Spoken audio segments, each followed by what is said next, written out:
frog, baka they will strike. Kakagat sila bago sila maluto, di ba? So parang my sense is, it's worth looking at this and, you know, wondering maybe it's an more open-ended situation than predetermined. Kasi nga all the cards are with Marcos in theory.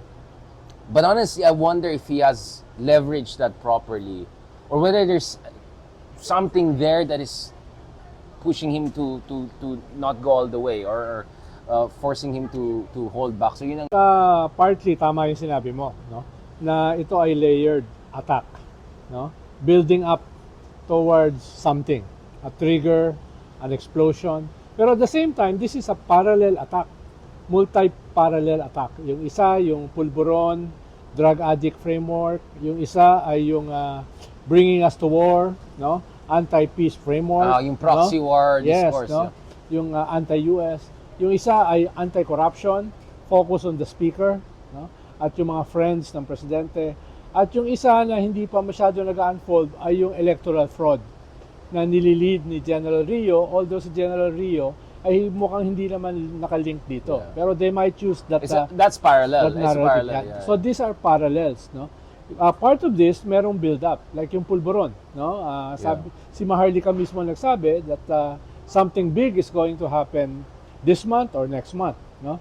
Na kasama naman sa time frame ng the other side, yung pagdating ng ICC, warrant, no? So nakikita mo yung convergence whether this convergence is planned or not. So both sides are seeing the collision coming, and each side is waiting for the other side to chicken out or something. Yes. So tinitingnan natin who will be.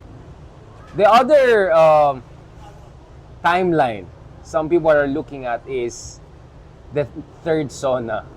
And some are wondering, maybe pwede ba mangyaring ginawang kay Arroyo?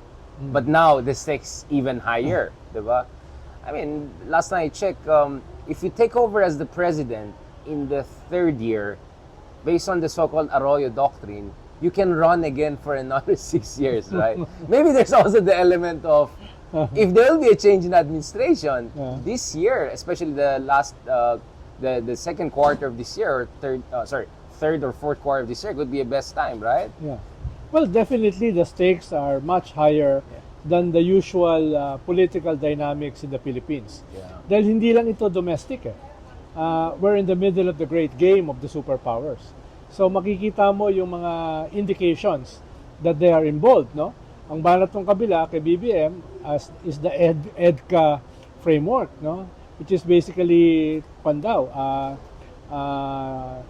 stooge ng US. And the other side naman ay yung treasonous relationship sa China. So the domestic lines are drawn, pero malinaw that the domestic is also geopolitical. The domestic is also international. Kaya definitely, tama ka, that the stakes are high. No? And because the stakes are high, ay marami rin yung mga new elements na papasok dito. Unlike ng mga previous political dynamics ng mga political actors, opposition, administration, no? Kaya very interesting itong mangyayari. Not in the next few years, but in the next few months. Right. No? Everything will come to a head, I believe, no? Sooner than later. Buljakan na yan, buljakan na mangyayari. At yung mga kinikwento natin mga marites, ay mukhang nagkakatotoo na. Self-fulfilling marites ang technical term dyan. Kahit may nuances yung ating mga marites, kahit may mga differences yung ating direction, mukhang yung general frame is happening. No, the general frame, no? Yeah, I think we correctly read the direction of the wind, no? It's just a matter of how fast things will how quick the storm will hit the ground or kung magaganon. Hindi, at saka ang nakakatawa ay yung landfall para yung mga political actors ay pumapasok do sa frame na predict natin. Halimbawa, the First Lady doing this interview with Tonying, the Vice President answering the First Lady, the President answering also both the First Lady and the Vice President. Tapos ngayon, yung binubuong ruling coalition ng presidente, no? At itong scaling up ng attack kay Digong at sa kanyang mga political allies. So, lahat ito ay pumapasok sa general frame na pinag-usapan natin a year ago. Exactly. Of course, I understand na, maybe some side. Kasi labanan to ng whether never Duterte ka or never Marcos. And mukhang mas maraming never Duterte ngayon kasi medyo mas fresh yung wound, di ba? From the Duterte years. Ang tingin ko naman, so of course, the next question will be, let's say, mangyari itong bardagulan na ito. And of course, if you were to bet, you would bet on the administration because they have the resources, they have the alignments, they have the superpower behind them, And medyo sabog din eh. In a sense, like, ang daming mga rallies na inorganize yung mga Duterte side, di dumalo. Tapos ngayon si Kibuloy, hindi natin, The Bulacan rally. Yun nga, The exactly. infamous, Ang daming, di ba, daming supply. Tapos si Digong hindi sumisipot sa sariling press conference.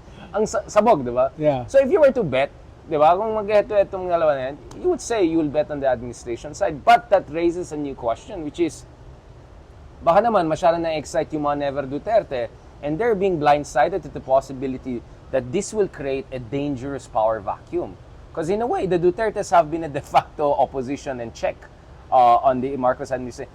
If the Dutertes are not around, then suddenly maybe the Marcoses will feel emboldened to push the envelope. And then the scenarios that people are... Kasi di ba ang argument ko is, the reason why nag-accelerate itong fight within UNITEAM is because, well, wala tayong kalaban. Tayo na lang pare. O, di ba? Oh. Because there's no pressure from outside, that was the glue eh. Di ba? Kaya nga nag-UNITEAM to avoid the pinks from winning. And lalo, lumalakas yung pink nung October pa lang nag-announce. So, with that element kind of on the sidelines, which we'll discuss more, my sense is, there could be a new danger now that if the Dutertes will be sidelined for good once mangyari itong banggaan na to, if rather, then the next question will be, baka magkakaroon ng dangerous vacuum and nature abhors a vacuum. And in that situation, Marcoses will be in a very ripe situation to push for their counter-revolution, if I can put it that way. Yes.